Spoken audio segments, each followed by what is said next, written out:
Hey family, just want to talk to you today about getting out of your feelings and out of your emotions because they are hindering you from walking in your God ordained purpose. We're going to read from Luke 22 about Jesus in the Garden of Gethsemane, and he is the perfect example of how even when life gets tough,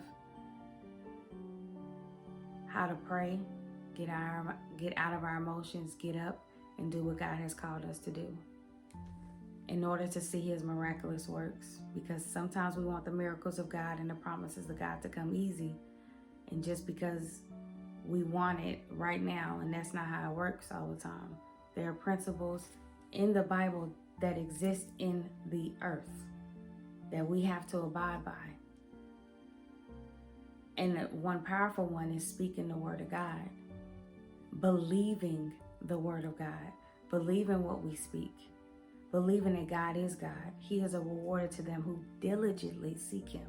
It's continuous. Not I prayed one time, not I worship one time, not I fasted one time, not I tithe one time. It's continuous because God is after a relationship with his children. It's not about religion. It's about relationship, no matter what denomination. That's not what God is after. He's not after you calling yourself a title in the church, or that you are a part of a certain church, because the church is us. We are the church.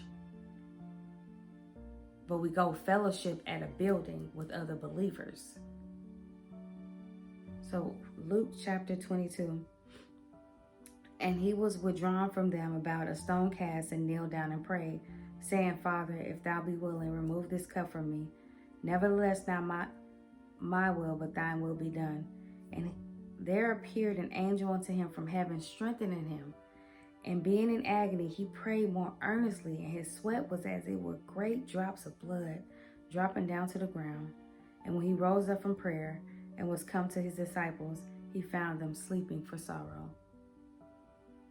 Jesus was praying because of the weight of what he was called to do, which was die for our sins. But he surrendered his will and said, nevertheless, thine will be done. And an angel came and strengthened him, and he continued to pray until his sweat turned into blood. And he surrendered again and arose from prayer and walked and fulfilled what was needed to be done in the earth. And this is what God is calling us to do. We have to wait to be strengthened by his angels through prayer. We need to be praying, spending time with God daily, not scrolling on social media, looking for an endorphin high or a quote or a meme that fits with how we're feeling, as with itching ears. No, we have to spend time with God. Everybody's looking for purpose. Our purpose is to go ye therefore and make disciples. That's our purpose. And when we seek ye first the kingdom of God and his righteousness, all these things will be added unto us. But we have to get in pursuit of God's heart, and then everything else is added. It don't matter how many get-rich-quick schemes you start, no matter how many businesses you start. When you are chosen of God and you're not doing it God's way through prayer, fasting, submitting your life to God, being a student of his word, is not going to work. So many may be frustrated. I've been in that position where I'm just frustrated, like, God, nothing is working. Everything is falling apart. What is going on? God's like, seek my face, get in my word, spend time with me, pray. And some people don't want to hear that because it's just, oh, that's too simple. Oh, you want some type of 3-step program, like do this, jump on one head and read this particular scripture, fast for this many days, give this much money, and miraculously God's going to do it. God is not a genie, and be not deceived. God is not mocked. Whatsoever man soweth, that so will he reap. A man looks at the outside, God searches our heart. So you may be on the surface of it, it look good, like you sowing good fruit, but God sees your heart. So when you are walking in your God-ordained purpose and things get tough, you cannot get in your feelings. It cannot be about what you feel. Now, does that mean that God does not care? God cares about his children. He is near to those of a broken and a contrite spirit. He cares about how you feel. But he says, cast all your cares upon me, not social media, not your friends and family. If you're married, not your spouse, not your children, not your friends, not your co-workers. We casting our cares to everything and everybody else but God. And God is waiting and pleading for his children to return their heart back unto him. So it's about seeking first the kingdom of God and his righteousness, and all these things will be added unto you. Everything about this world does not promote kingdom.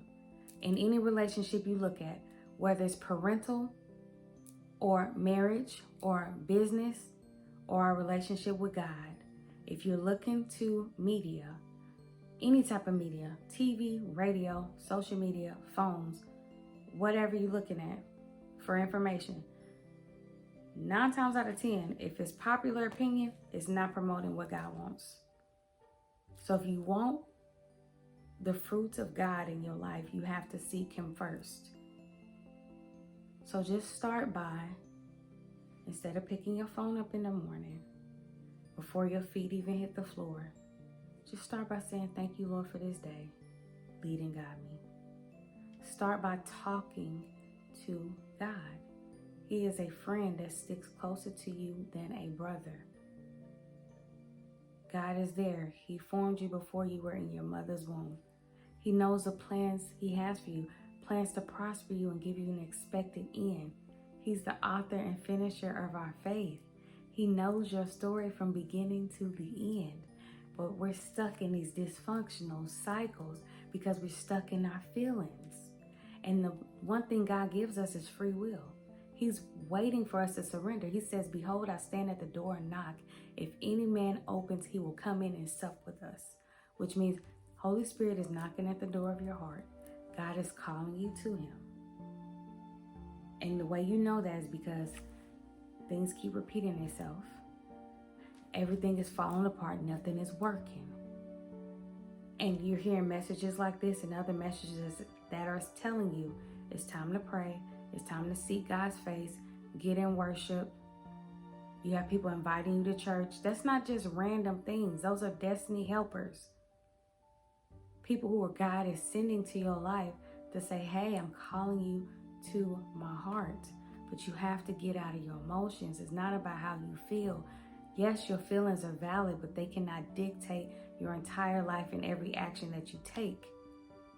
The enemy will use your emotions to drag you down into procrastination, into overthinking, and all that leads to is frustration and non-productivity. You spend all day dwelling. So as a man thinketh, so is he. You spend your whole day dwelling on feelings and emotions that are imaginary. You worried about things that haven't even happened yet. And if things have happened, you're focusing on the past, because if it happened, it's the past. If it has happened, focus on the solution, not what has happened, not how that situation made you feel.